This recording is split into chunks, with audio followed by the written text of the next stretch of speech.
하나님께서 오늘 우리에게 주시는 말씀 먼저 함께 읽읍시다. 다 함께 일어나셔서 히브리서 6장 1절과 2절 말씀, 하나님 말씀 믿음으로 선포하고 아멘으로 받겠습니다. 시작. 그러므로 우리가 그리스도의 도의 초벌을 버리고 죽은 행실을 회개함과 하나님께 대한 신앙과 세례들과 안수와 죽은 자의 부활과 영원한 심판에 관한 교훈의 터를 다시 닦지 말고 완전한 대로 나아갈지니라. 아멘. 자리에 앉으시겠습니다.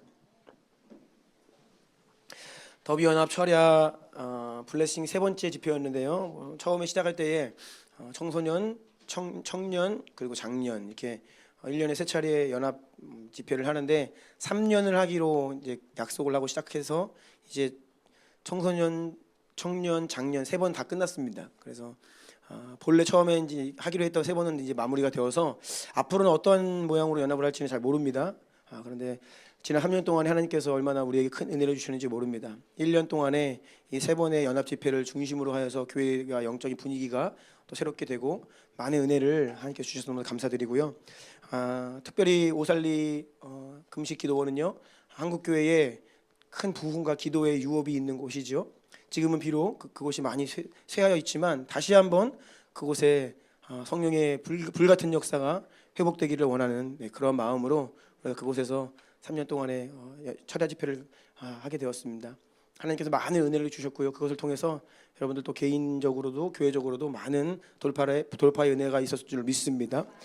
특별히 그날 밤에 목사님들께서 이렇게 선포해 주신 말씀들이 하나하나 이렇게 하나님께서 우리에게 주시는 어떤 시대적인 우리를 깨우는 말씀이었다고 이제 좀 믿는데요. 특별히 민청 목사님 말씀하신 것들 좀 기억이 났어요. 우리가 믿음으로 진리를 선포하는 것, 하지만 선포로 끝나는 것이 아니라 어떻게 된다고요? 그것을 말씀으로 설득도 할 수 있어야 되고요, 설명도 할 수 있어야 된다는 것이죠. 그런데 이 선포가 뒤에 설명과 설득이 약하면 선포가 때로는 무력해집니다.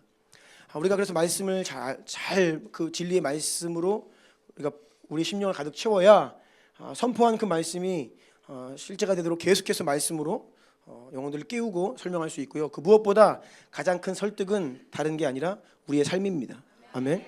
그래서 눈으로 보고 분별해야 된다 말씀하셨죠. 그리고 발로 우리의 삶으로 살아내야 된다. 그리고 입으로 선포해야 된다. 이것을 잘 기억하십시오. 눈으로 보고 분별하고 또 살아내고 그 말씀의 능력으로 권능을 가지고 선포하며 나아가야 됩니다. 이 세 가지의 균형 있는 회복이 있어야 돼요. 그래야 하나님께서 교회를 통해 다시 한번 큰 영광 받으실 것입니다. 다시 한번 많은 영혼들을 구원하실 것입니다. 네. 상황이요, 특별히 이제 성경의 상황을 보면 쉬웠던 적이 없어요. 별로.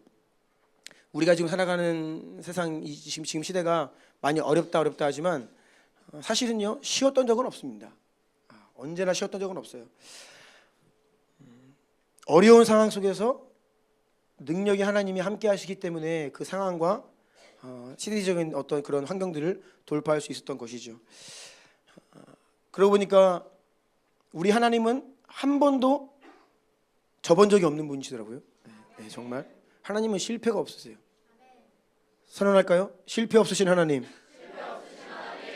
실수 없으신 하나님, 승리하시는 하나님. 아멘. 하나님은요, 붙으면 백전백승입니다. 믿으십니까?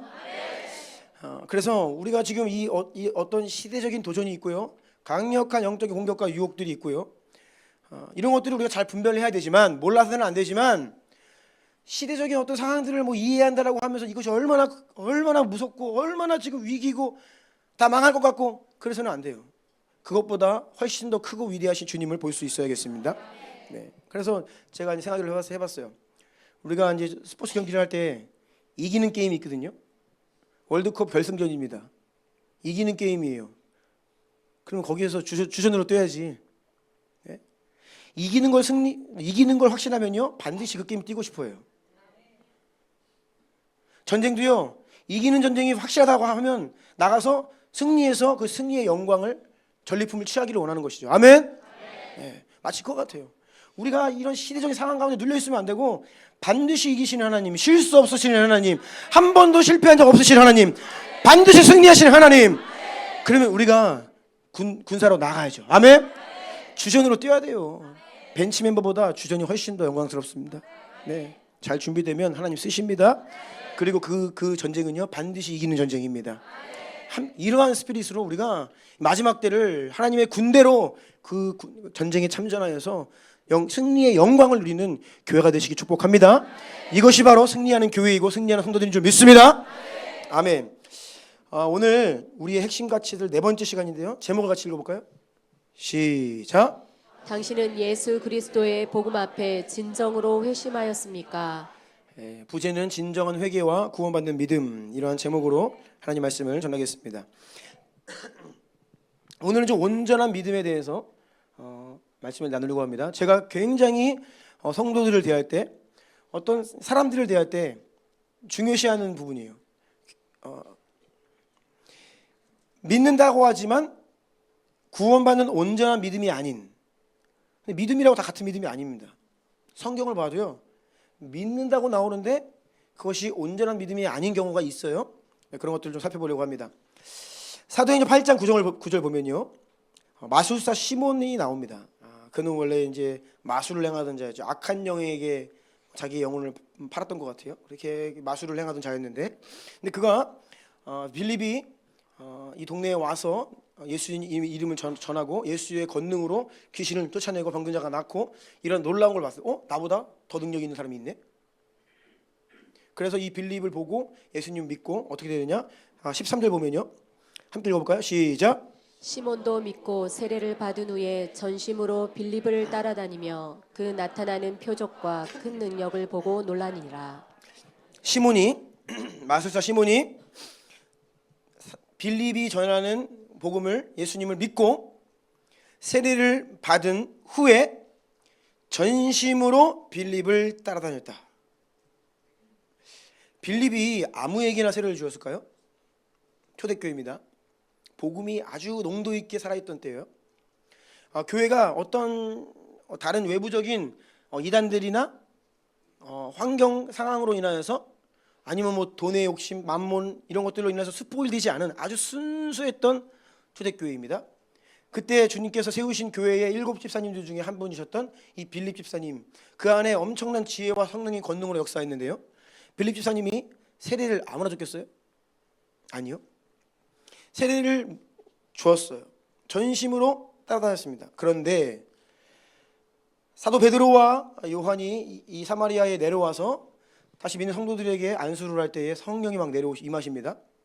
그때 그것을 보고 빌립이 어떻게 이야기를 시몬이, 마술사 시몬이 어떻게 이야기합니까? 8장 18절로 23절 함께 읽겠습니다. 시작. 시몬이 사도들의 안수로 성령 받는 것을 보고 돈을 들여 이르되 이 권능을 내게도 주어 누구든지 내가 안수하는 사람은 성령을 받게 하여 주소서 하니, 베드로가 이르되 내가 하나님의 선물을 돈 주고 살 줄로 생각하였으니 내 은과 내가 함께 망할지어다. 하나님 앞에서 내 마음이 바르지 못하니 이 도에는 내가 관계도 없고 분깃될 것도 없느니라. 그러므로 너의 이 약함을 세게 하고 주께 기도하라. 혹 마음에 품은 것을 사하여 주시리라. 내가 보니 너는 악독이 가득하며 불의에 매인 바 되었도다. 아멘. 사도들이 안수로 성령님이 막 임하시는 것을 보면서 돈을 드리면서 나에게도 이 권능을 주어서 나도 당신들처럼 내가 안수하는 사람들이 능력이 임하게 해주세요. 그러니까 이전에 마술사 시절에 버릇이 나오는 거죠. 자, 이때 베드로가 뭐라고 이야기하냐면, 네 마음이 21절 마음이 바르지 못하니 이 도에는, 그러니까 복음과 예수님에 대해서는 네가 관계도 없고 분깃도 없다. 이것은 무엇이냐면 너는 구원받지 못한 자라는 말이에요. 23절 보니까 악독이 가득하다, 불의에 매인바 되어 있다. 그런데 앞서서 이 시몬이 어떻다고요? 믿고 세례받고 빌립을 전심을 다해 따랐었어요. 그러니까 그때만 보면요, 정말로 이 믿음이 참 믿음이고 진실한 것 같고 구원받은 것처럼 보여요. 그런데 시간이 지난 다음에 어떤 상황 속에서 그 마음에 숨은 것이 드러나는데 전혀 십자가 위에서 이 옛사람이 제거되지가 않고, 사도 베드로의 말씀에 의하면 악독이 가득하고 불의에 매인바 되어서 예수와는 관계도 없고 하나님 나라의 유업을 분깃도 없는, 그러니까 멸망받을 자다, 너는 구원받지 못한 자다라고 하는 어떤 이러한 엄청난 준엄한 선포를 듣죠. 성경에는 기록되어 있지 않지만 교회 전승에 따르면 이 시몬은 최초의 이단이 됩니다. 근데 확실하지는 않아요. 근데 전승에는 그렇게 전해져 내려오는 초대교회 문헌들을 보면 그렇게 추측을 합니다. 그리고 성경에 이 시몬에 대해서 별다른 이야기가 없어요. 이 사람이 뭐 회개를 했는지 이야기가 없어요. 그래서 회개하지 않았고 잘못된 길로 갔을 것이다라고 많은 사람들이 추측을 합니다. 그런데 한때 그가 믿음이 있어 보였다. 세례까지 받았다 그 말이에요. 자, 요한복음 8장을 볼까요? 30절 31절 보면 예수님께서 말씀하실 때에 많은 사람이 믿더라 이렇게 기록이 되어 있어요. 이어서 31절 보면 그러므로 예수께서 자기를 믿은 유대인들에게 이르시되, 그러니까 8장 31절 이하는 예수님을 믿은 사람들과의 대화예요. 예수님을 믿는 사람들과의 대화입니다. 그런데 너무 길기 때문에 다 인용할 수 없고요. 예수님께서 자신을 믿은 사람들과 대화를 시작하시는데 대화를 하시면서 그들 안에 아주 민감한 부분들을 건드리십니다. 너희는 너희 스스로가 아브라함의 후손이다, 너희 아버지가 아브라함이다라고 이야기하고 너희는 구원받은 하나님의 백성이라고 그냥 태어나면서부터 혈통적으로 태어나면 하나님의 백성이라고 생각하고 있지, 그게 아니라는 거예요. 예수님이 그거 착각이라는 거예요. 구원은 그렇게 혈통으로 받는 게 아니다 이 말씀을 하시면서 아브라함이 너희가 아버지라 그러는데 아니다, 너희는 마귀에게서 났다, 너희 아비는 마귀다, 너희는 욕심대로 행하는 자다. 이게 조금 순화시켜서 이야기하면 육신의 욕심대로 사는 사람, 다른 버전으로 이야기하면 마귀의 자식이다 이 말이에요. 이런 막 내면에 그 막 어려운 유대인들의 그 마음에 네가 하나님 백성이 아니다 이 말은 이방인 그들이 그렇게 무시하는 이방인 것 같다고 하는 말이잖아요. 이건 치욕스러운 말이거든요. 그러니까 이들이 화가 납니다. 예수님을 분명 믿었는데 예수님께서 하시는 말씀을 듣고 화가 나요. 그래서 예수님으로 귀신 들렸다 그럽니다. 그러면서 예수님께서 자신의 그 신성, 하나님의 아들이심을 말씀하시는데 아브라함이 있기 전부터 내가 있었다 이 말 하니까 이제 어떻게 하냐, 돌을 집어들어요. 예수님을 죽이려고. 그럼 누가요? 믿었던 사람들이. 한때 믿음이라 일컬어졌지만 그들 마음에 숨은 것이 있죠. 처리되지 않은 게 있는 거예요. 이런 믿음은 구원받는 믿음이 아닙니다. 온전한 믿음이 아니죠. 성경에는요, 믿음의 항해를 시작하는 것처럼 보였는데 중간에 폭풍을 만나 파손하는, 침몰하는 믿음이 있다라고 말합니다. 디모데전서 1장 19절입니다. 시작. 믿음과 착한 양심을 가지라. 어떤 이들은 이 양심을 버렸고 그 믿음에 관하여는 파선하였느니라. 아멘. 믿음에 관해서는 파선하는 자들이 있다라는 것입니다. 여러분, 영적인 세계는 눈에 보이지는 않지만 눈에 보이는 이 물질 세계보다 훨씬 더 실제이고 본질입니다. 아멘. 네. 눈에 보이는 게 전부야 유물론이죠. 그 배후에 있는 그 본질적인 영적 세계를 인정하지 않는 것이 유물론입니다. 사람을 보면서 그냥 사람은 껍데기일 뿐이야, 죽으면 끝이야, 어떤 이러한 사상들, 전혀 영적인 세계, 본질적인, 사람이 우리가 껍데기는 있지만 우리 안에 속사람이 영은요 더 온전하잖아요. 영은 절대로 죽지 않습니다. 영원합니다. 소멸되지 않습니다. 아멘. 근데 그것을 인정하지 않죠. 눈에 보이는 건 보는 거예요. 보이지 않는 영이 더 실제이고 본질입니다.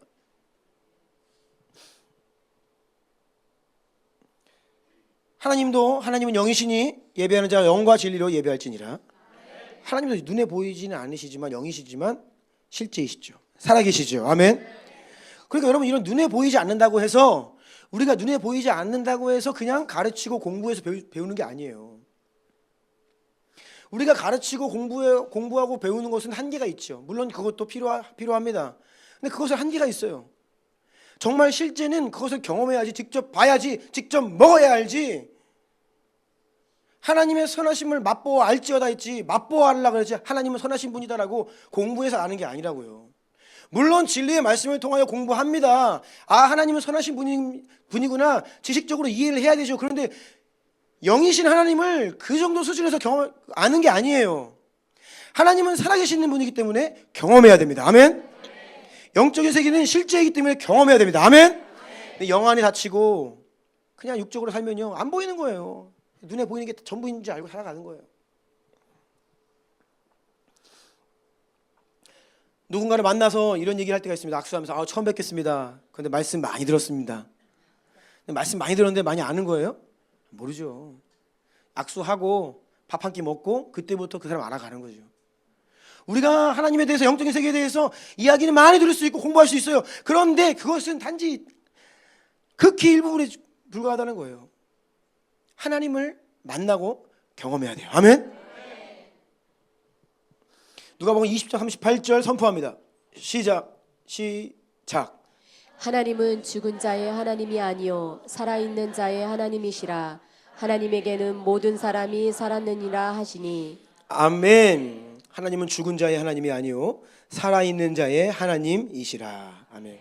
성경의 문자 안에만 거쳐 있는 분이 아니라, 과거의 모세, 아브라함, 이삭, 야곱의 때에만 역사하신 분이 아니라, 초대교회 12 사도들과 그들에게만 역사하신 분이 아니라 지금도 역사하시는 동일하신 살아계신 하나님이십니다. 살아계신 하나님이십니다. 옆에 있는 분들에게 축복해 주세요. 살아계신 하나님을 경험하십시오.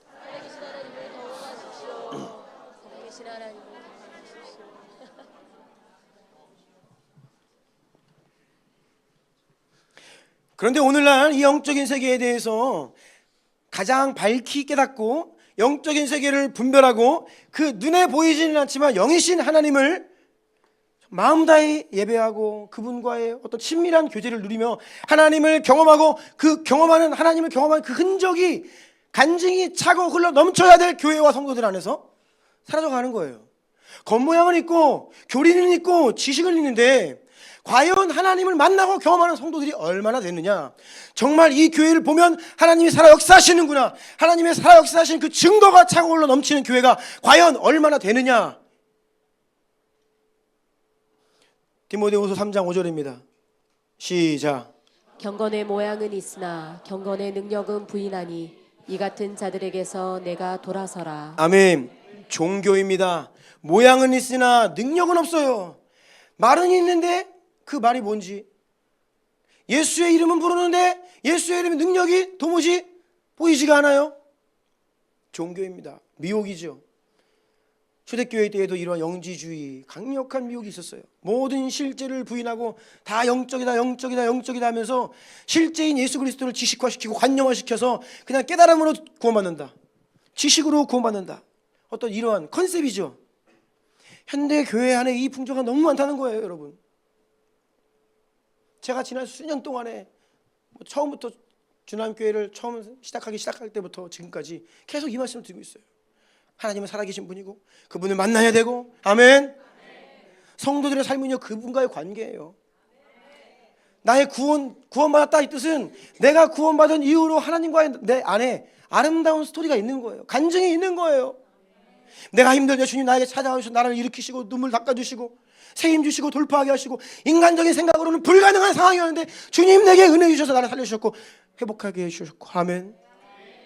이러한 고백들, 이게 성도들의 삶이라고요. 디도서 1장 16절입니다. 시작. 그들이 하나님을 시인하나 행위로는 부인하니 가증한 자요 복종하지 아니하는 자요 모든 선한 일을 버리는 자니라. 아멘. 하나님을 입으로는 시인하나 삶을 보면 없는 것처럼 보인다는 거예요. 말로만 신앙생활, 하나님이 계시다고 말로는 하지만 실제적인 삶은 무신론자예요. 완전히 하나님 안 계신 것처럼 내 마음대로 가고 하고 싶은 데 가고 먹고 싶은 거 먹고 하고 싶은 거 하고 결정적인 순간에 내가 하고 싶은 대로 그 길로 가고. 그런데 그런 삶을 살다가 교회에 와서 예배 한번 드린다고, 주기도문 한다고, 사도신경 한다고 이게 믿는 사람이겠냐고요. 아니라는 거죠. 하나님을 시인하나 행위로는 부인하는 가증한 자다. 주님은 이 부분에 대해서 너무나 엄격하게 말씀하시는 거예요. 이러한 종교가 누룩처럼 교회 안에 번져갈 수 있기 때문에 이 부분에 철저하게 이것들을 돌아서라 라고 말씀하시는 거예요.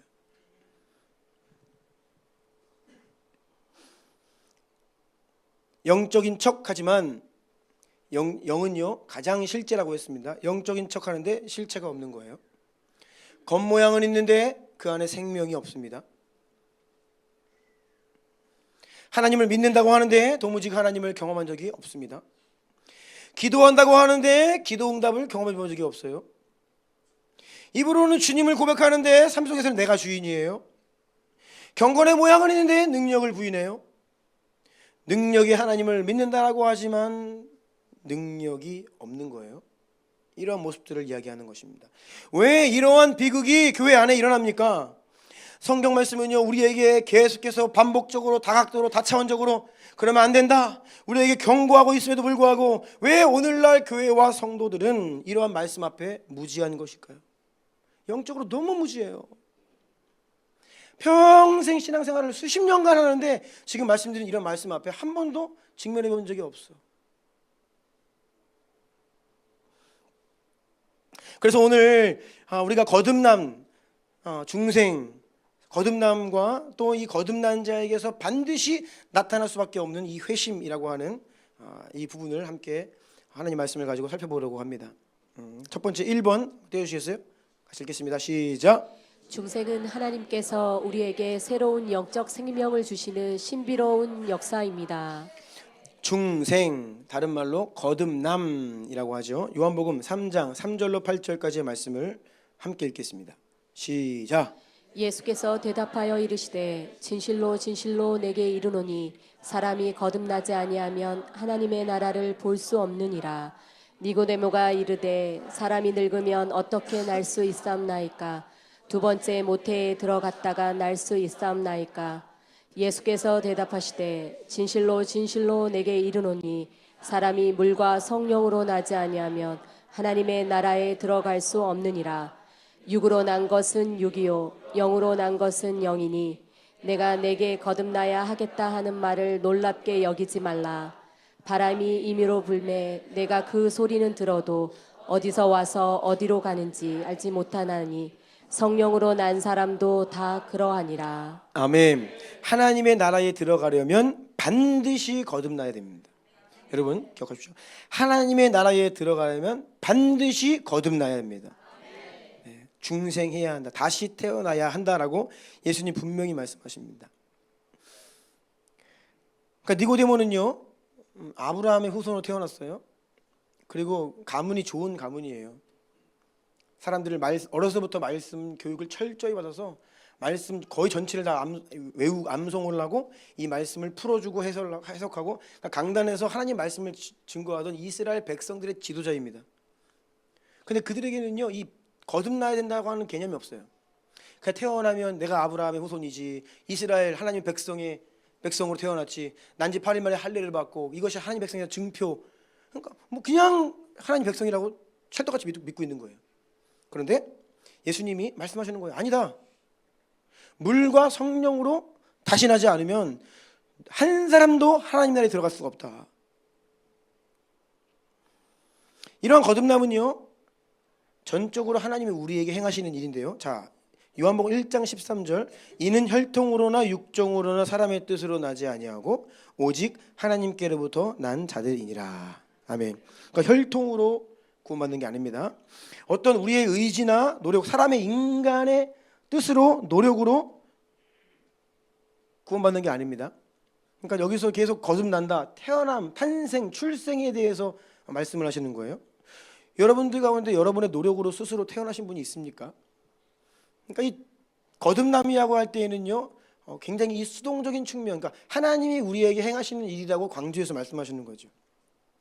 그래서 우리가 구원받았다라는 것을 우리가 태어났다, 하나님이 우리를 낳으셨다, 그러니까 출생에 빗대어 말씀하시는 거예요. 야고보서 1장 18절입니다. 시작.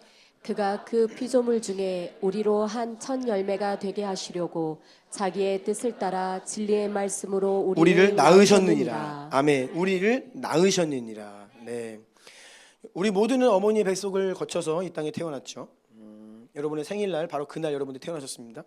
여기에서 여러분들이 스스로 이 세상에 태어나겠다고 선택을 하거나 결정을 하거나 의지적으로 노력해서 태어난 분 한 분도 안 계십니다. 계신 분들은 손을 내려주세요. 네, 들지 마시고. 여러분의 의지와 상관없이 여러분은 이 땅에 태어나셨습니다. 맞죠? 여러분이 여러분의 엄마 아빠를 고른 게 아닙니다. 여러분의 가문을 선택한 게 아니에요. 뭐 골랐으면 이 집안에 안 태어나죠. 그렇죠? 예. 고를 기회가 있으면요, 이런 집에 안 태어나죠. 예. 근데 다 우리는요, 우리의 어떤 의지와 무관하게 참 신비롭죠. 여러분의 생일날 태어났어요. 이러한 측면에서 우리가 받은 구원을 불가항력적인 은혜다라고 이제 신학적으로 이야기를 하는 거예요. 불가항력적이다. 그것을 저항할 수 없다. 거절할 수 없다. 그냥 우리에게 그냥 부어지면 그냥 오는 거다. 매우 수동적인 표현이죠. 이 용어가 잘못 이해하면 오해를 불러일으킵니다. 여러분, 우리는요, 너무 위대하고 신비로운 하나님에 대해서 우리의 이성과 논리로 그것을 제한하면 안 됩니다. 하나님의 위대한 선포 앞에 우리의 짧은 생각으로 그걸 가두면 안 돼요. 그럼 반드시 오해하게 되어 있습니다. 그러니 불가항력적인 은혜다라는 말을 우리가 단편적으로 잘못 이해하면, 아, 하나님이 은혜 주시면 거절할 수 없기 때문에 구원받고 하나님의 은혜 안 주신 사람들이 구원 못 받는구나. 그러면서 그 구원받지 못한 책임을 하나님께로 돌리는, 이것이 이 불가항력적인 은혜에 대한 인간의 단편적인 반응이에요. 그래서 오늘 이 균형을 맞추기 위해서 중생이 따라오는 회심에 대해서 말씀드리는 거예요. 모쪼록 중생은 하나님이 우리 안에서 신비롭게 생명을 불어넣으시면서 다시 태어나게 하시는 역사라는 거예요. 이것은 하나님이 우리에게 행하시는 일입니다. 아멘.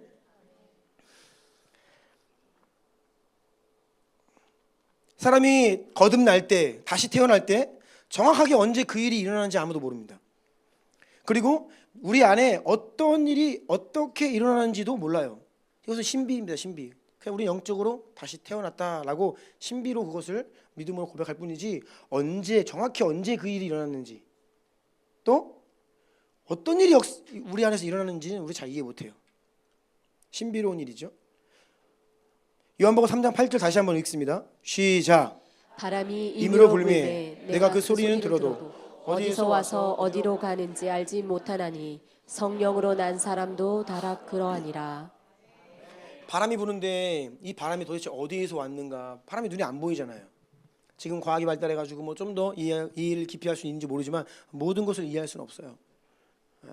저는 이 지구상에 있는 물들이 순환하는 것을 보면요, 이해가 참 너무 신비로워요. 물의 이 수분의 총량은 정해져 있잖아요. 근데 그 더러운 물이, 아무리 더러운 물도 증발하고 구름이 되고 비가 되어 내리면 또 깨끗한 물로 내리고, 이게 뭐 너무 신기해요. 바람이 부는데 이게 어디서 오는 거예요? 어디로부터 오는 거예요? 어디로 가는 거예요? 몰라요. 너무나 신비로워요. 그런데 그 바람은 눈으로 볼 수는 없고 어디로부터 오는지는 알 수는 없지만 우리가 느끼는 거죠. 바람이 불면 시원하잖아요. 아, 바람이 부는구나. 시원한 것을 통하여서 이 바람의 존재를 알게 되죠. 당신 언제 구원받았습니까? 물어보는 사람들이 있어요. 이단들 중에.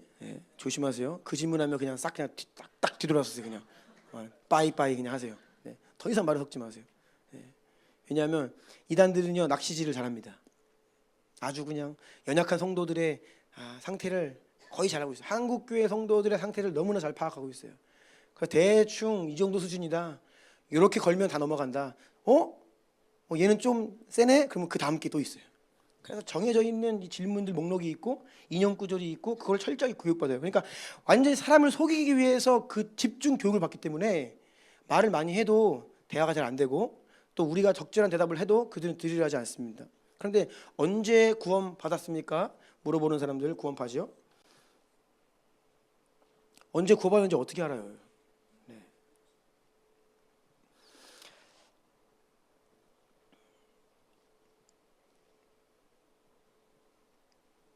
여러분들이 인생을 살다가 한 번도 교회 와본 적이 없고 한 번도 예수님에 대해서 들은 적이 없었는데, 어느 날 친구들이랑 술 먹으려고 삼산동에 왔다가 달고나가 먹고 싶어서 술을 이렇게 스들이 취했는데 달고나가 땡겨가지고 그냥 가서 먹으려고 했더니 잠깐 앉으라 그래서 앉아가지고 5분 10분 복음 들었어요. 예를 들어. 근데 그것이 계기가 되어서 우리 교회 나오고 예수님 믿고 세례 받고 했다고 하면 언제 구원받은 거예요?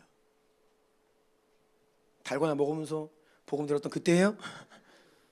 아니면 교회 다시 와서 기초반 할 때예요? 아니면 세례를 받기 위해서 문답할 때 언제 구원받은 거예요? 아니면 예배 드리면서 뭔가 신령한 체험을 했는데 은혜를 받아 눈물을 막 회개를 했는데 그때 받은 거예요? 우리가 정확히 언제 구원받았는지는 모릅니다. 물론 극적으로 예수님을 만난 사람들은요, 아 그때의 것이다라고 이야기할 수 있는 분들도 계실 수 있지만 대부분의 성도들은 내가 언제 구원받았는지 확실히 몰라요. 또 저같이 믿음의 가문에서 태어나서 어렸을 때부터 교회를 한 번도 떠나본 적이 없는 이 모태 출석들은요, 더더욱 그렇습니다. 언제 구원받았느냐 물으면 참 답하기가 곤란하죠. 하지만 여러분, 우리가 언제 구원받았는지를 정확히 모른다고 해서 이 중생, 거듭남이 서서히 우리 삶에 일어나는 게 아닙니다. 중생과 거듭남은요, 단순간에 하나님이 우리 안에 주시는 이 생명의 씨앗인데요, 근데 그것을 우리가 그 시점이 언제인지 모를 뿐이죠. 왜냐하면 그 중생은 우리 안에서 은밀하게 신비롭게 일어나는 일이기 때문이에요. 그렇게 중생을 하고 거듭나면 그때부터 어떤 일이 벌어지냐면 갑자기 말씀이 들려져요.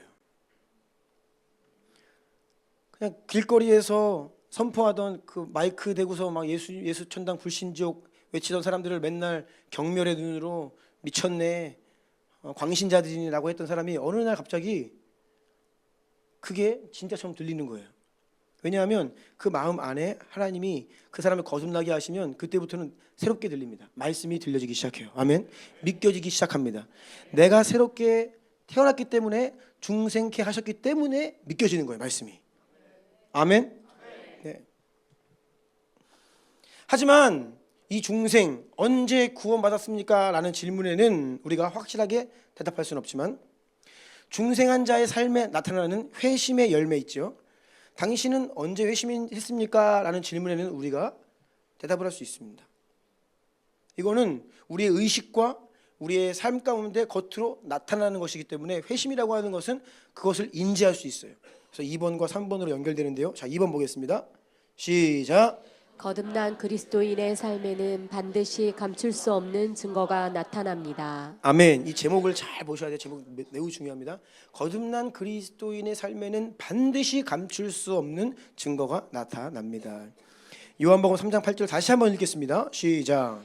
바람이 임의로 불매 내가 그 소리는 들어도 어디서 와서 어디로 가는지 알지 못하나니 성령으로 난 사람도 다 그러하니라. 아멘. 이 성령, 바람, 호흡 다 같은 말입니다.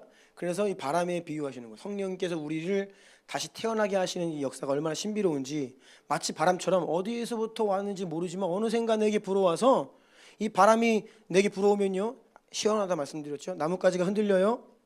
그리고 창문이 덜컹거립니다. 아, 바람이 부는구나 알 수 있는 거예요. 그래서 성령께서 우리를 다시 태어나게 하시는 그 은혜를 받으면, 그게 언제인지는 명확히, 어디로부터 왔는지는 모르지만 도대체 내 안에 어떤 일이 일어나는지는 신비롭게 우리가 다 알 수는 없지만 분명한 것은 그 결과 무언가가 나타난다는 거예요. 몇 가지를 말씀드릴게요. 첫 번째 따라해 보시겠어요? 믿음. 요한일서 5장 1절 시작. 예수께서 그리스도이심을 믿는 자마다 하나님께로부터 난 자니 또한 낳으신 이를 사랑하는 자마다 그에게서 난 자를 사랑하느니라. 아멘. 믿는 자는 하나님께로부터 난 자다. 그러니까 중생에 따라 거듭난 자가 예수님을 믿을 수 있는 거예요. 거듭난 자는 그 증거로서, 결과로서 믿음이 일어나는 거예요. 자, 두 번째 따라해 보시겠어요? 순종. 사도행전 16장 14절 함께 읽습니다. 시작. 두아디라시에 있는 자세곡감 장사로서 하나님을 섬기는 루디아라 하는 한 여자라 말을 듣고 있을 때 주께서 그 마음을 열어 바울의 말을 따르게 하신지라. 아멘. 그 마음을 열어 바울의 말을 따르게 하신지라. 바울이 선포하는 하나님의 말씀을 듣고 그 말씀을 붙들고 순종하며 따르게 했다. 그러니까 순종의 결과가 드러나는 거죠, 삶 속에서. 세 번째는요, 따라 보시겠어요? 죄에 대한 태도. 요한일서 3장 9절입니다. 시작. 하나님께로부터 난 자마다 죄를 짓지 아니하나니 이는 하나님의 씨가 그의 속에 거함이요 그도 범죄하지 못하는 것은 하나님께로부터 났음이라. 아멘. 하나님께로부터 다시 태어난 자, 중생한 자, 거듭난 자는 죄를 짓지 아니한다라고 기록되어 있는데, 이 말씀을 오해하면 안 된다고 말씀드렸죠. 전혀 죄를 짓지 않는다라고 하는 의미가 아니라, 이 헬라어는요 매우 그 문법이 굉장히 디테일합니다. 이것은요 계속 진행형의 그 죄를 짓는 것을 의미해요. 그래서 거듭난 자는요 죄에 대한 태도가 지속적으로 죄를 탐닉하고 지속적으로 양심에 거리낌 없이 지을 수 없다는 거예요. 이것이 죄인지 알기 때문에 때로는 물론 죄를 안 짓죠. 거룩하게 삽니다. 그런데 때로 죄의 유혹에 잠깐 넘어져도 내가 이러면 안 되잖아, 이거 죄잖아, 하나님이 기뻐하시지 않잖아 라는 것을 알기 때문에 양심적으로 성령께서 증거하시기 때문에 돌이키죠. 회개하죠. 아멘. 네. 그래서 회개의 삶을 살기 때문에 지속적으로 죄를 지을 수 없는 거예요. 계속 죄를 탐닉해 갈 수 없는 거예요. 그래서 여러분, 중독이라고 하는 것은요, 성도들에게 어울리지 않는 겁니다. 중독은 죄에 매여서 이거를 막 못 끊는 거거든요. 그래서 중독은 사실 하나님의 백성들에게 어울리지 않는 거예요. 예수 이름으로 끊어버려야 됩니다. 예, 몸부림치면서 주님께 은혜를 구하면서 끊어버려야 돼요.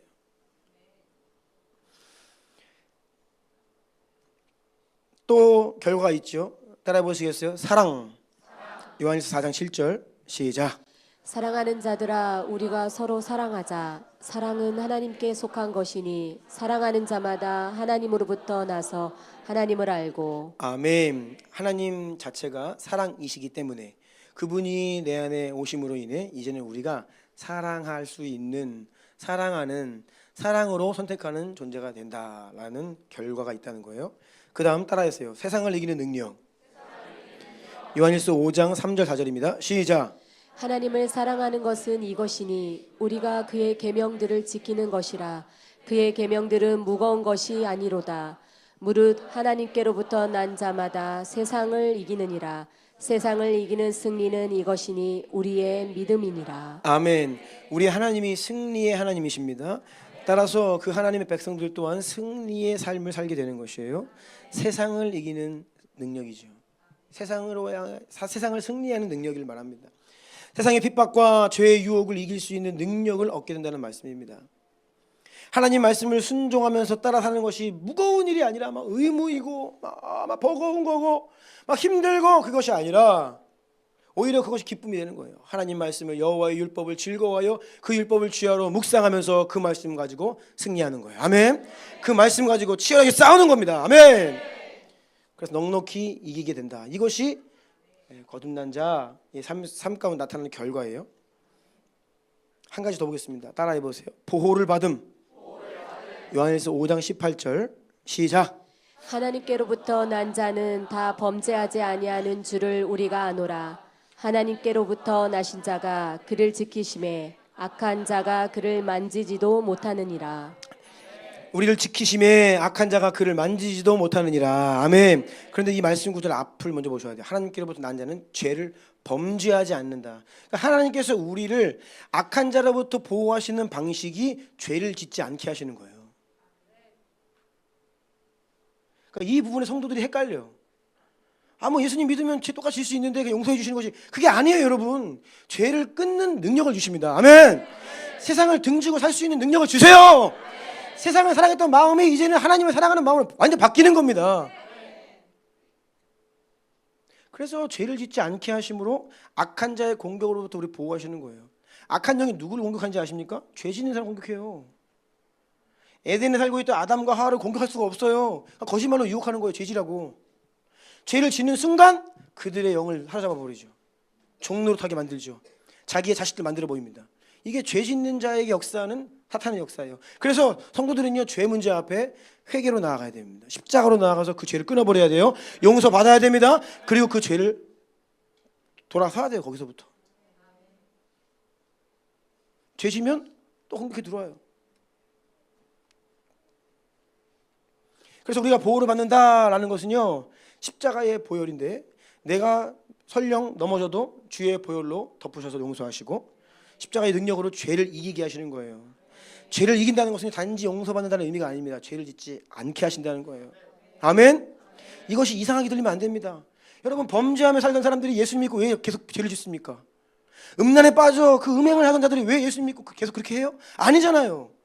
당연히 주님의 백성들은요, 세상을 끊어버리고 죄를 끊어버리고 주님께로 돌아오는 것인데, 이런 이야기를 하면 교회 성도들이 막 불편한 거예요. 아니, 어떻게 죄를 안 져? 인간이. 그 아직 완전하게 임하지 않은 하나님의 나라, 우리가 그 긴장 속에 살기 때문에 우리가 연약해서 때로는 넘어질 수 있지만, 그렇다고 해서 죄의 문제를 방치하면 안 된다는 것이에요. 네. 주님 만나면 죄를 끊을 수 있습니다. 아멘.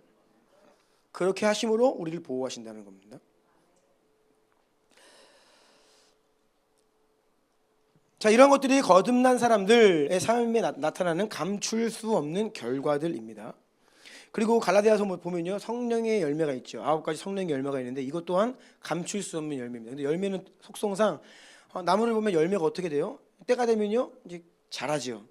그러니까 열매는 그런 겁니다. 성령의 열매는요 그냥 어느 날 짠 나타나는 게 아니라 그것이 서서히 우리 삶 가운데 나타나고 무르익어가고 더 풍성해지고. 그래서 성도들의 삶은, 구원받은 성도들의 삶은요 계속 점진적으로 명확한 열매를 보일 수 있고 그 열매가 더 풍성해져요. 아멘. 그렇게 성령의 열매를 계속 맺어나가 더 풍성해지는 것을 보면 아, 생명이 이 안에 있구나, 아, 구원받은 사람이구나, 그렇게 결과로서 우리가 중생했다는 것을 알 수 있다는 거예요. 아멘. 네. 반대로 그리스도인 척 하는 사람들, 시몬처럼 믿음인 척했어요. 한때는 믿음이 있는 것 같고 순종하는 것처럼 보였어요. 그런데 뭐예요? 갑자기 후퇴하는 거예요. 갑자기 꼬꾸라지는 거예요. 이전의 삶으로 돌아가 버리는 거예요. 그리고 보니까 이게 잠깐의 관심에 불과했지 정말 하나님과 함께 나타나는 열매가 아닌 거죠. 마태복음 7장 20절만 띄워주세요. 너무 기니까. 이러므로 그들의 열매로 그들을 알리라. 그러니까 열매를 보면 그 나무가 어떤 나무인지 알 수 있다. 이것이 영적인 분별법이다라는 거예요. 성도들의 삶을 보면, 열매를 보면 아, 구원받았는지 안 받았는지, 자연인인지 거듭난 그리스도인지를 안다는 거예요. 열매를 보면. 여러분 정말로 구원받으셨습니까? 목소리가 약해지셨어요? 정말로 구원받으셨습니까? 네. 흔들리면 안 됩니다. 네. 물론 오늘 나의 구원이 흔들리는 분들은 말씀을 근거로 해서 오늘 다시 한번 점검하세요. 네. 이 부분은요, 구원의 확신은요, 저는 막 계속 흔들 거예요. 네. 의심이 계속 들어야 돼. 그러면 더 점검해야 돼요. 왜 의심이 들어요? 기반이 약한 거예요. 왜 의심이 듭니까? 주님과 연결이 느슨한 거예요. 왜 의심이 듭니까? 제대로 안 살고 있는 거예요. 왜 의심이 듭니까? 하나님을 경험하지 못하고 있는 거예요. 그러니까 의심이 들죠. 그러면요 그 의심을 흔들어서 견고한 믿음이 세워져야 돼요. 오늘 그런 시간 되기를 원합니다. 우리가 어떻게 구원의 확신할 수 있느냐? 첫 번째는 하나님 말씀을 통해 구원의 확신할 수 있습니다. 하나님 말씀에 주 예수를 믿으라. 그리하면 너와 내 집이 구원을 받으리라. 영접하는 자 곧 그 이름을 믿는 자들에게는 하나님의 자녀가 되는 권세를 주셨다. 아멘. 이 말씀들을 근거로 그냥 이거 말씀의 증거잖아요. 아멘. 이 말씀을 근거로 내가 나의 구원을 첫 번째 확신할 수 있지요. 두 번째는 로마서 8장 16절 보면요, 성령이 친히 우리의 영과 더불어 우리가 하나님의 자녀인 것을 증언하시니라.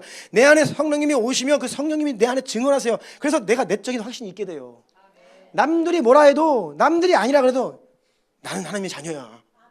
왜? 내 안에 성령님이 그냥 증언하시는 거예요. 이거는 뭐 조금 지식이 부족해서 설명은 좀 부족할 수 있어요.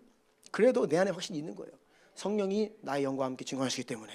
이게 내적인 증거죠. 근데 이것은 좀 주관적인 증거일 수 있어요. 세 번째는 무엇이냐면 삶의 변화된 확실한 열매들을 통해 나 자신뿐 아니라 나도 나를 보니까 내 인생이 바뀐 거예요. 와, 내가 예수님 믿기 전과 지금 많이 바뀌었구나. 그리고 교회가, 성도들이 볼 때 야, 야무개 성도님은 정말로 우리 교회 와서 바뀌었구나. 네. 보여지는 것이죠.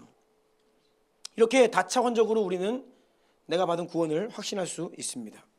고린도후서 13장 5절 시작.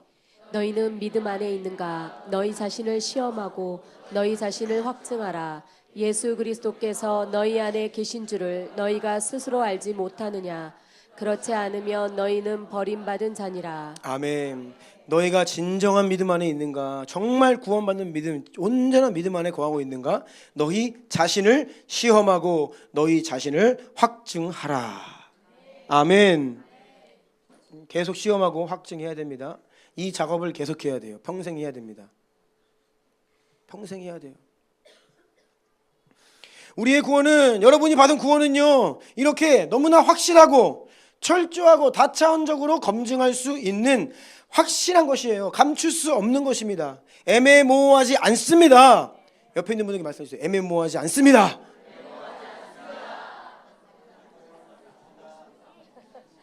여러분 애매모호한 게 너무나 명확해요.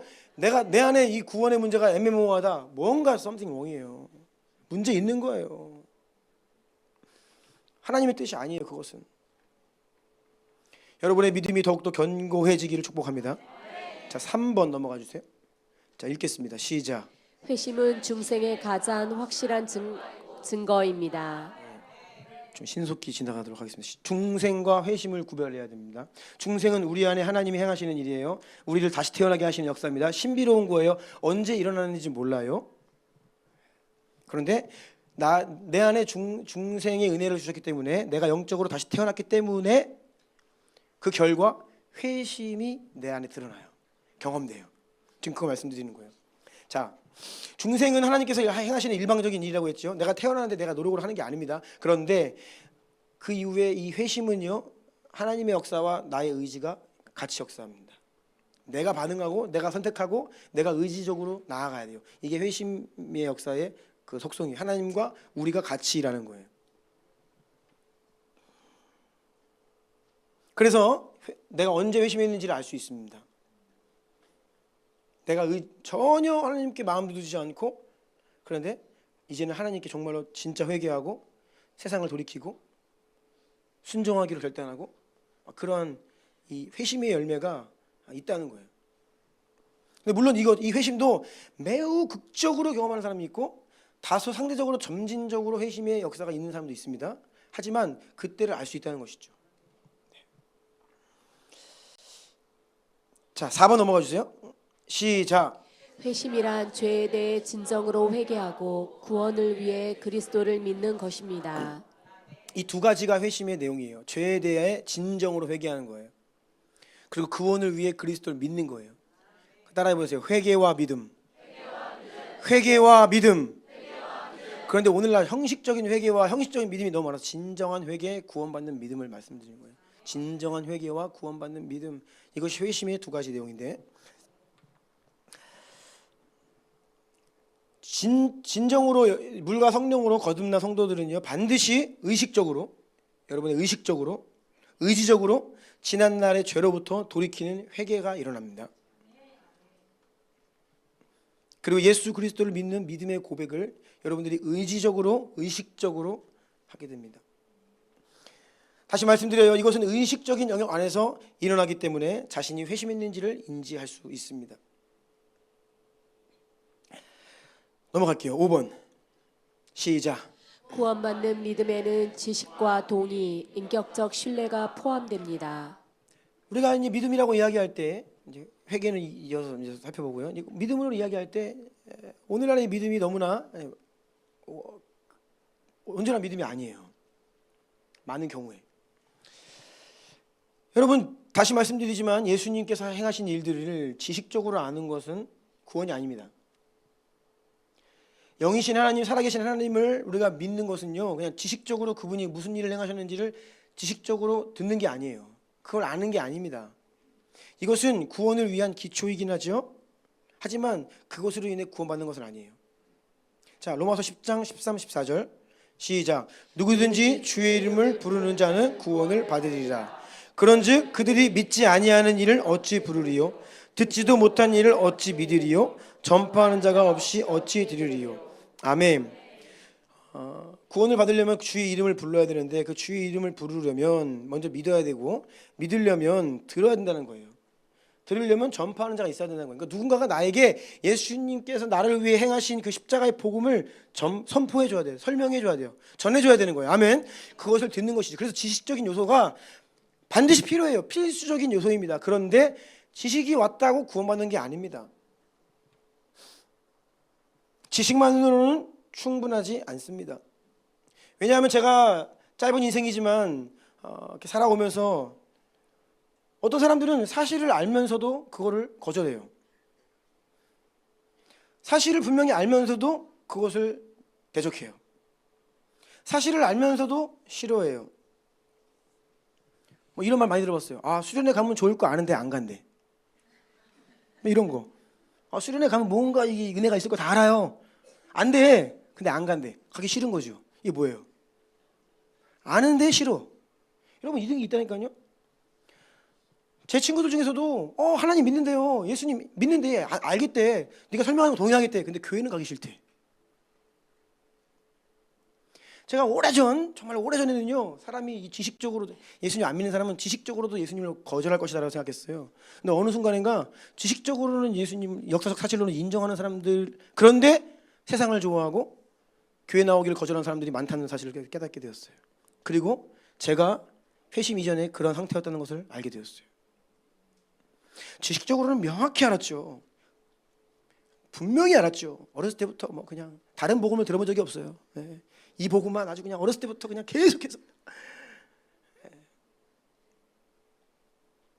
그런데 어느 시점에서 내 모습을 보니까 세상이 좋아.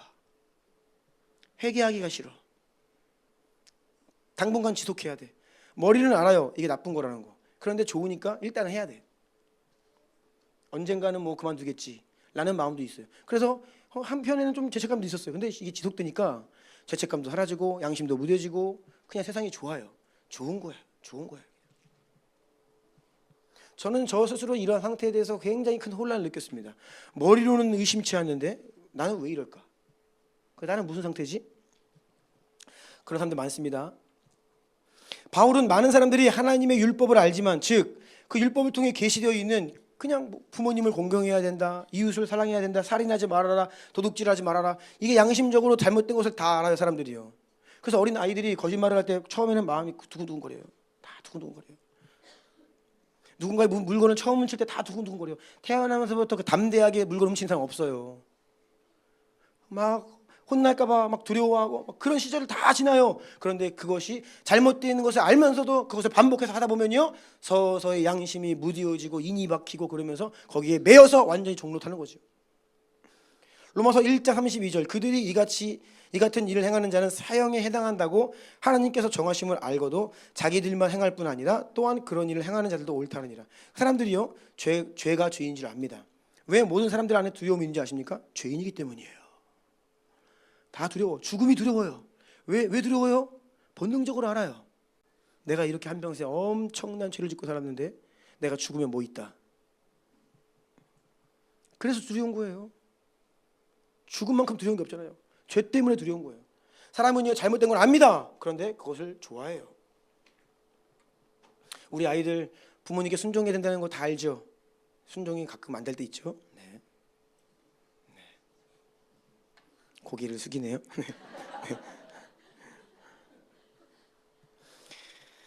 야고보서 말씀에는요, 귀신들조차 하나님이 누구이신지를 안다. 예수님이 이 땅에 오셨을 때에 사람들은 다 못 알아봤어요.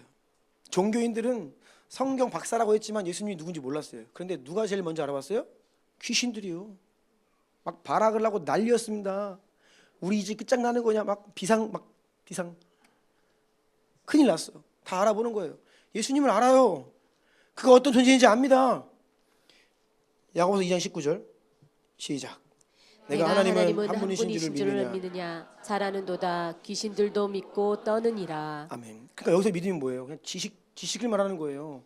하나님을 안다니까요. 우리보다 더 잘 알지요. 한때 하나님의 곁에서 하나님을 섬기던 수종 들던 천사들이었으니까 우리보다 더 잘 알죠. 하지만 귀신들이 지식이 있다고 구원받는 것은 결코 아닙니다. 마찬가지로 사람들이 지식적으로 예수님께서 죽으시고 살아나셨다, 나 때문에 죽으셨다 살아나셨다, 이 역사적 사실을 아는 것만으로는 구원받지 못합니다. 그 지식은 구원받는 믿음이 될 수 없습니다. 지식뿐 아니라 더 나아가 내가 그것을 동의한다 라고 해도 여러분, 그것은 구원받는 믿음이 아닙니다. 여러분, 우리는요, 복음의 내용을 믿는 게 아니에요. 우리는 복음의 지식에 동의하는 게 아닙니다. 내용을 믿는 게 아니에요. 지식에 동의하는 게 믿음이 아닙니다. 그럼 무엇이냐? 살아계신 예수 그리스도를 믿는 거예요. 아멘. 그분이 실제이신 살아계신 그분을 나에게 영접해 드리는 거예요. 그분이 내 안에 오시도록 초청해 드리는 거예요. 나의 구원자로, 나의 주인으로, 나의 왕으로. 아멘. 인격이신 그분을, 살아계신 하나님을 내가 믿고 신뢰하고 그분을 붙들고 순종하며 따르기로, 이것이 살아있는 구원받는 믿음이죠.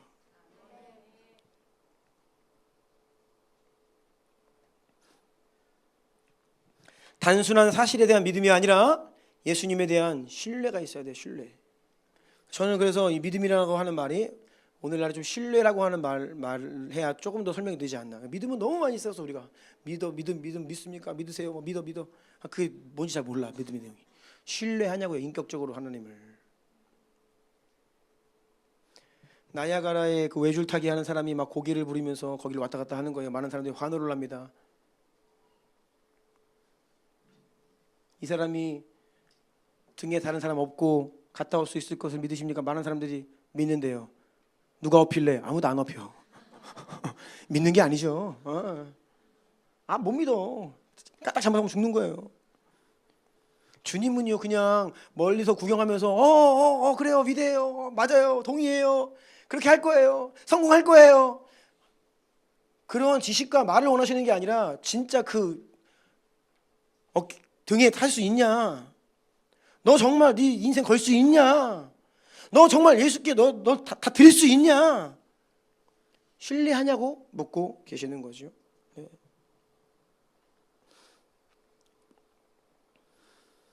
요한복음 1장 12절에서 영접하는 자고 그 이름을 믿는 자들에게는 하나님의 자녀가 되는 권세를 주셨다 말씀하십니다. 예수님을 믿는 것은 예수님을 영접해 드린다. 손님을 맞이하듯이 나의 주인으로 나의 삶에 맞이하는 것을 말해요. 믿는다는 것은요 맞이하는 겁니다. 아멘. 예수님을 여러분의 삶 가운데 맞이하십시오. 마음의 중심에 맞이해 들으십시오. 그분을 주인으로 인정하십시오. 그분 주인의 말을 순종하며 따르십시오. 그것이 믿음입니다. 또한 맞이할 뿐이 아니라 예수님께 나아가야 된다 그런 말을 해요. 자, 요한복음 6장 35절 시작. 예수께서 이르시되 나는 생명의 떡이니 내게 오는 자는 결코 줄이지 아니할 터이요 나를 믿는 자는 영원히 목마르지 아니하리라. 아멘. 예수님께로 나아가야 된다. 내게 오는 자라고 기록되어 있죠. 또 6장 37절 시작. 아버지께서 내게 주시는 자는 다 내게로 올 것이요 내게 오는 자는 내가 결코 내쫓지 아니하리라. 아멘. 7장 37절도 내게로 와서 마시라. 누구든지 내게로 와서 오라는 거예요.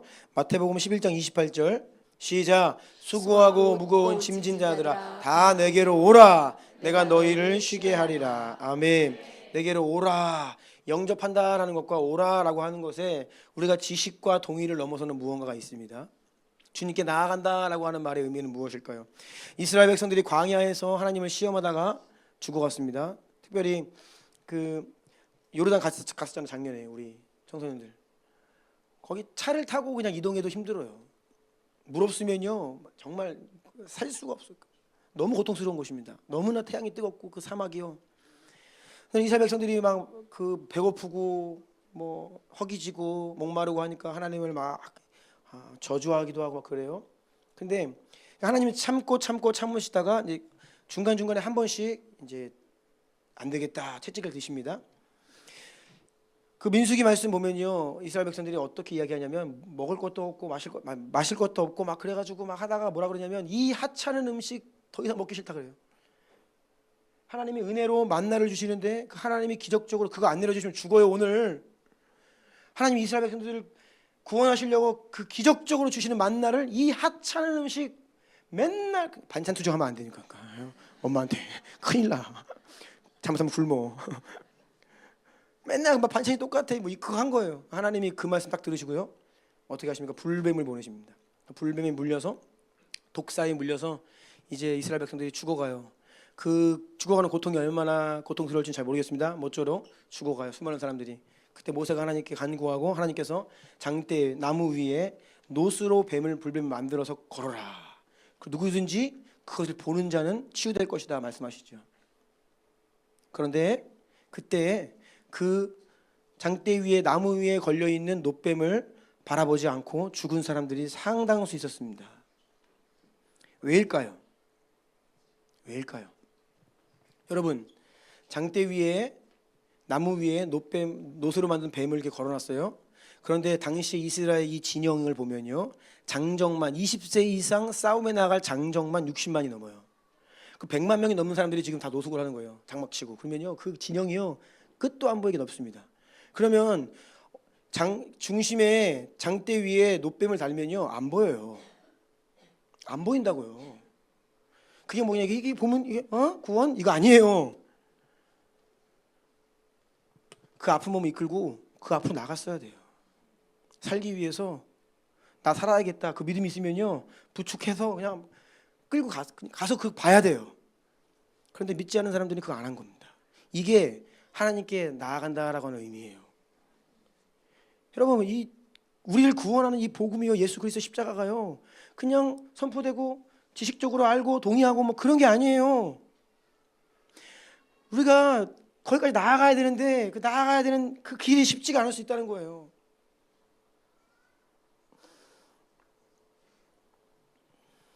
의지를 가지고 나아가야 됩니다. 그냥 생각이 좀 바뀌었다, 지식이 몰랐던 것을 알았다, 그 수준이 아닙니다. 어떤 불편을 감수해야 될 수도 있고요, 어떤 때는 큰 고통을 이기면서 큰 결단을 하고, 또 어떤 사람들에게는 많은 기회의 비용을 지불하면서 하나님께 나아가야 될 수도 있어요. 하지만 그렇게라도 나아간다면 하나님이 나를 구원해 주신다고 약속하셨으니 그 믿음을 가지고 놋뱀을 보기 위해 걸어가는 것이죠. 지식이나 어떤 동의를 넘어서서 그 정말 하나님의 약속을 믿는, 하나님을 향한 그 신뢰가 있다는 거예요. 아멘. 예. 히브리서 7장 25절입니다. 시작. 그러므로 자기를 힘입어 하나님께 나아가는 자들을 온전히 구원하실 수 있으니 이는 그가 항상 살아계셔서 그들을 위하여 간구하심이라. 아멘. 하나님께 나아가는 자들. 아멘. 그냥 머리로 믿으면서 하나님 나한테 왜 이러세요? 왜 이러기는 믿음 똑바로 가지라고.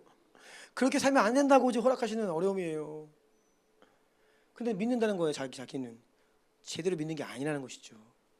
믿음은 머리로 하는 게 아니다, 입으로만 하는 게 아니다.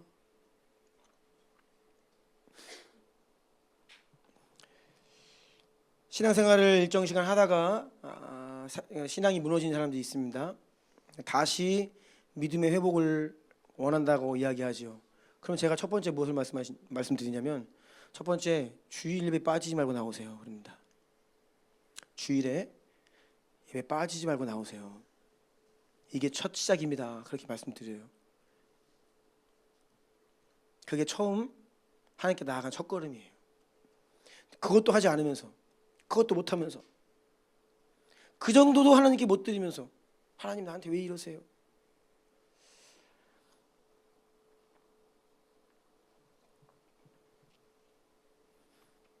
믿음의 내용을 들여다보면 실체가 모호하고 과연 정말 믿는 게 맞을까라는 상태가 있습니다.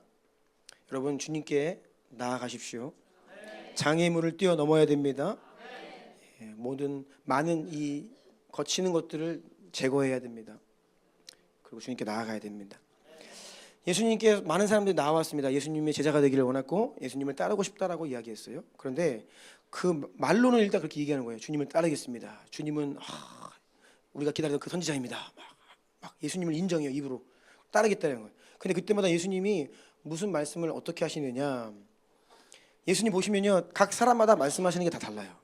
근데 그 각 사람 안에 있는 마음의 우상을 건드시는 거예요. 그 부분 만지시는 거예요. 너 그거 있잖아. 제일 중요한 문제, 그 사람에게 그거 내려놓고 나올 수 있어? 마태복음 8장 19절 보면요, 여기서는 한 서기관이 예수님 따르겠습니다 라고 하니까 20절 보니까 여우도 굴이 있고 공중에 새도 거처가 있을 때 인자는 머리 들 것이 없다. 이거 잘 확실히는 알 수 없지만 아마도 이 서기관은요 예수님을 따르면 그래도 안정적인 삶을 생각했던 것 같아요. 근데 그게 아니다. 나를 따르는 거는 집도 없다, 안정적인 삶을 꿈꾸지 말아라. 어떻게 이렇게 말씀하시는 것 같죠? 그 마음의 우상이에요. 이것을 내려놔야지만 예수님께 나아갈 수 있었던 거예요. 자, 이어지는 8장 21절 22절 보니까 여기서는 또 한 사람이 뭐라 그러냐면, 내가 먼저 가서 내 아버지를 장사하게 허락하여 주십시오. 예수님께서 아니다, 너는 즉시 나를 따르라 이렇게 말씀하세요. 이 장사는요 추측해 보건데 아마도 이미 아버지가 돌아가신 상태가 아니라 지금 아버지가 병상 중에 계신 것 같아요. 그래서 우리 아버지가 지금 아프시니까 제가 이 수발을 잘 들고 아들의 의무를 다 한 이후에 아버지가 돌아가시면 장례까지 치른 다음에 그때 예수님 따를게요 그 말이에요. 그러니까 당장의 순종을 언제 기약 없는 미래로 유보하는 거예요. 지금 당장 반응하지 않는 거예요. 앞으로 그렇게 할게요. 내 상황이 좀 나아지면 그럴게요. 많은 사람들이 그런 이야기합니다. 신앙생활을 도전하고 무언가 믿음의 결단을 요구하면요, 지금 이래서 힘드니까 그것만 해결되면 할게요. 이 문제만 해결되면 그때는 할게요. 그걸 말씀하시는 거예요. 아니다. 지금 당장이다. 인간적인 타협 안 된다. 내려놔라. 그거를 돌파하고 나올 수 있다라고 말씀하시는 거죠. 말로는 따르겠다고 하지만 현실적으로는 안 되는 거예요.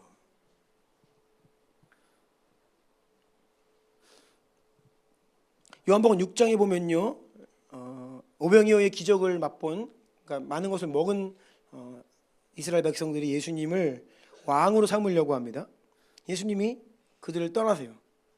왜냐하면 그들이 왜 예수님을 왕으로 원하느냐? 예수님이 왕 되시면 우리 먹고 사는 문제 해결되겠구나. 이 문제 있는 거예요. 먹고 살기 힘든데, 경제적으로 너무 힘든데, 예수님 믿으면 잘 먹고 잘 살 수 있게, 최소한 굶지는 않겠구나. 그러한 동기를 가지고 예수님께 나오니까 예수님이 그들을 떠나시죠.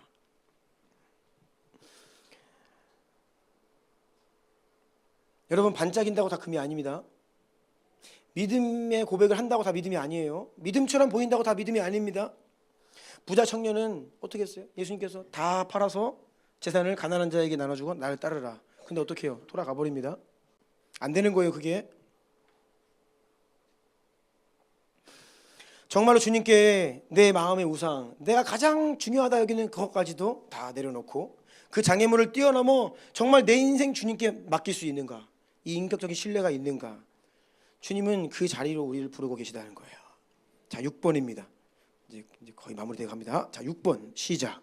진정한 회개와 진정한 믿음이 구원의 가장 명확한 증거입니다. 아멘. 그래서 여러분, 내가 정말 구원받았다, 내가 거듭났다라고 한다면 그 삶에 진정한 회개와 진정한 믿음의 열매가 있다는 것이에요.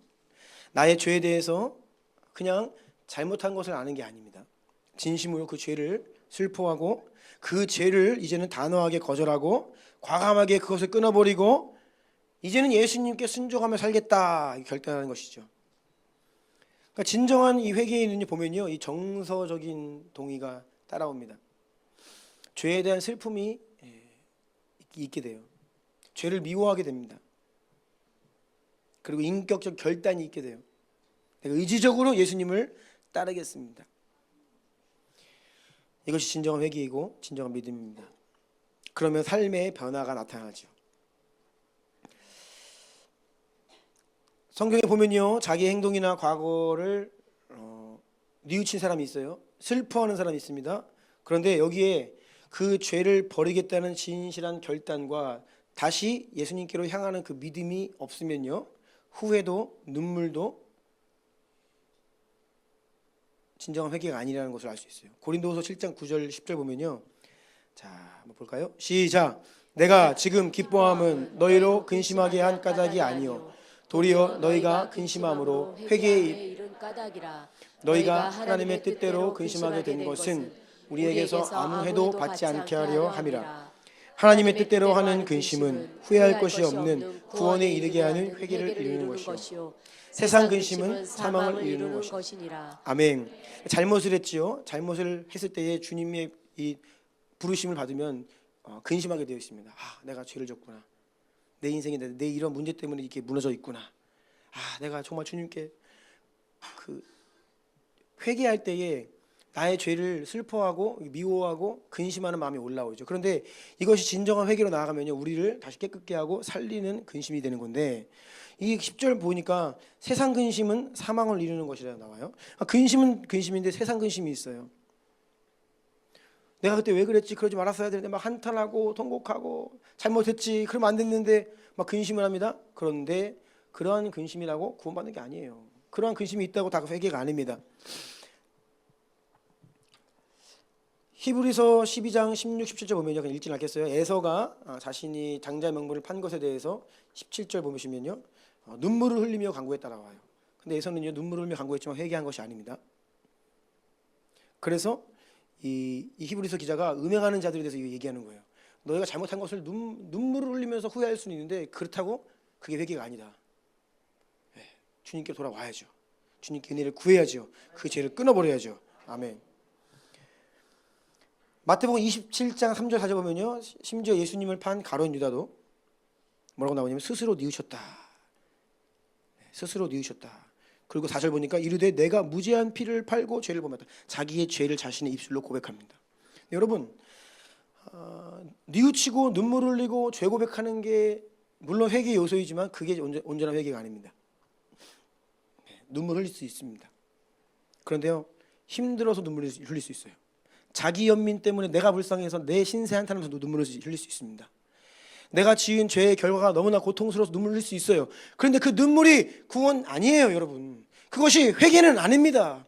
잘못을 인정하고 나의 잘못에 대해서 슬퍼할 수 있죠. 그런데 더 나아가서 어떻게 해야 되냐면 예수님의 십자가로 나아가야 됩니다. 십자가를 통해 나의 죄를 용서받고 십자가의 은혜를 힘입어 예수의 능력을 힘입어 성령의 능력으로 그 죄를 멀리하고 그 죄로부터 돌아서야 되는 거예요. 아멘. 그래서 이 회개와 믿음은 사실 진정한 회개와 구원받는 믿음은 사실 한 가지예요. 왜냐하면 회개는 어디로부터 돌이킬 것이냐, 믿음은 어디를 향해 돌이킬 것이냐, 이게 하나예요. 여기 죄가 있어요. 예를 들어서 내가 여기 살았어요. 이걸 좋아하고 이걸 막 죄짐이 살았습니다. 회개는요, 돌아서는 거예요. 이 죄로부터, 세상으로부터. 근데 어디로? 십자가로. 믿음이에요. 그래서 진짜 회개는 믿음이에요. 진짜 믿음은 세상으로부터 돌이키는 것입니다. 아멘. 이 회개와 믿음이 동전의 양면처럼 하나예요. 하나. 회개 없는 믿음은 없습니다.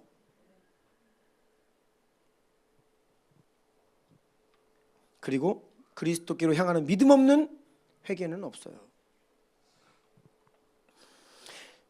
말씀 마무리하려고 하는데요. 오늘 그래서 본문 말씀은 히브리서 6장 1절 2절 다시 보겠습니다. 보면 그러므로 우리가 그리스도의 도의 초보를 버리고 한번 딱 끊어줘야 돼요. 그러니까 여기서 말씀은 그리스도의 기초가 탄탄하다. 이제 하나님께서 이미 예수 그리스도께서 우리의 진리의 기초를 주셨기 때문에 더 이상 거기에 머물지 말고 위로 건축해라.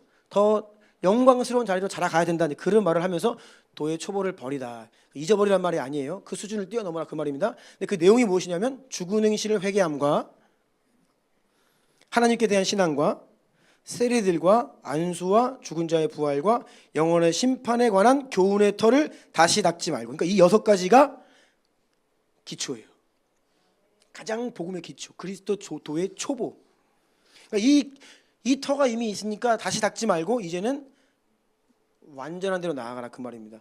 그런데 이 그리스도 복음의 초보를 말씀하실 때 첫 번째가 1절 다시 보여주시면 죽은 행실을 회개함이에요. 여러분, 회개는요 믿음의 첫 단추입니다. 복음의 첫 단추예요. 회개는. 회개 없이는요 믿음이 없어요. 회개, 그 다음이 하나님께 대한 신앙, 믿음이에요. 아멘. 그래서 회개와 믿음은요 첫 시작입니다. 근데 여기 문제가 있는 거예요. 성도들 가운데 회개해 본 적이 없는 성도가 있는 거예요. 제가 회개의 삶을 살아야 된다고 말씀을 드립니다. 회개의 삶을 살아야 우리가 거룩해지고 경건해지고 믿음의 성장을 이루는데 왜 회개의 삶이 안 되는지 아십니까? 진짜 회개를 해본 적이 없는 거예요. 우리가 믿음의 삶을 잘 살아야 되는데 안 돼요. 제대로 주님께 십자가 위에서 내가 죽지 않은 거예요. 그 조지훈 목사 말씀하셨죠? 십자가 위에서 숨통을 끊어야 된다. 조금 고통받는 게 아니라 그냥 숨통을 끊어야 되는데 십자가에서 내가 죽는 것은요 나의 왕노로 됐던 그 원수의 숨통을 끊어버리는 거예요. 아멘. 숨통을 끊어버려야 온전한 믿음으로 우리가 출발할 수 있어요.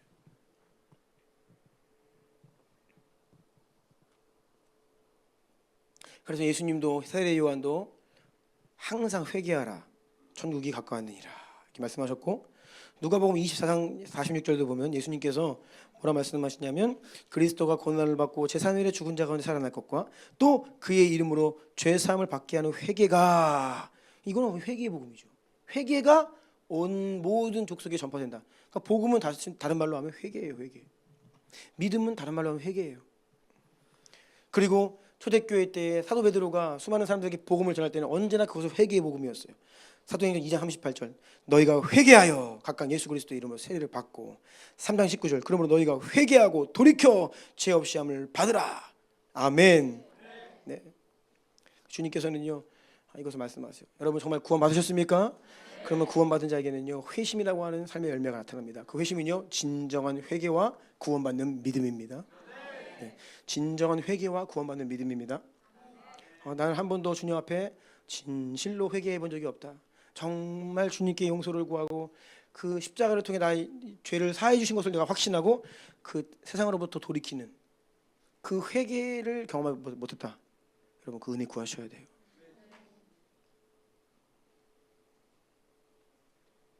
그리고 십자가를 바라보고 붙들어야 됩니다. 십자가는요 나 일부를 드리는 게 아니에요. 주님이 여러분 각자에게 말씀하시는 거예요. 여러분 삶의 그 우상들 가장 중요하다 여기는 그것들 그거 건드리시는 거예요. 그거 처리하고 올 수 있냐? 당장이다. 뒤로 미루지 말아라. 여러분 제가 오늘 도전합니다. 당장입니다 여러분. 네, 미루는 거 아닙니다. 그거 당장이에요. 알면서도 못했던 것들 당장이에요. 아멘. 끊어야 되는데 당장입니다 여러분. 미루지 마십시오. 이러면 안 되는데 당장입니다. 은혜를 구하십시오. 네, 그리고 선포하시고 주님의 은혜를 구하시고 혹여 다시 넘어져도 다시 일어나서 십자가로 피하십시오. 네, 그리고 여러분의 죄를 진실로 회개하시고 네, 세상으로부터 돌이키시 축복합니다. 두 마음이 없어야 됩니다. 오직 한 가지 마음입니다. 예수만을 향한 마음입니다. 아멘. 마지막 7번입니다. 그래서 이거 마무리할게요. 시작. 진정한 회개와 진정한 믿음의 역사를 강구하며 여러분의 구원을 확증하십시오. 아멘. 예배팀 나와주세요.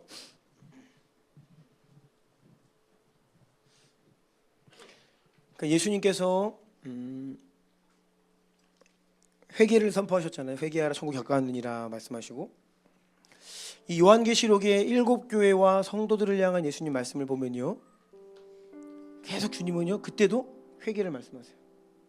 그러니까 예수님이 이 땅에 처음 오실 때에 그 주의 길을 예비했던 세례 요한도 회개를 선포하고 예수님도 우리에게 회개를 선포하시고 마지막 때의 교회를 향한 그 성령의 음성도 교회를 향하여 회개하라. 그러니까 서머나 교회와 빌라델비아 교회 이 두 교회만 회개하란 말이 없어요. 나머지 5교회는요 다 회개하라. 첫사랑을 떠난 것을 회개하라. 미지근한 것을 회개하라. 이세벨 음행을 용납한 것을 회개해라.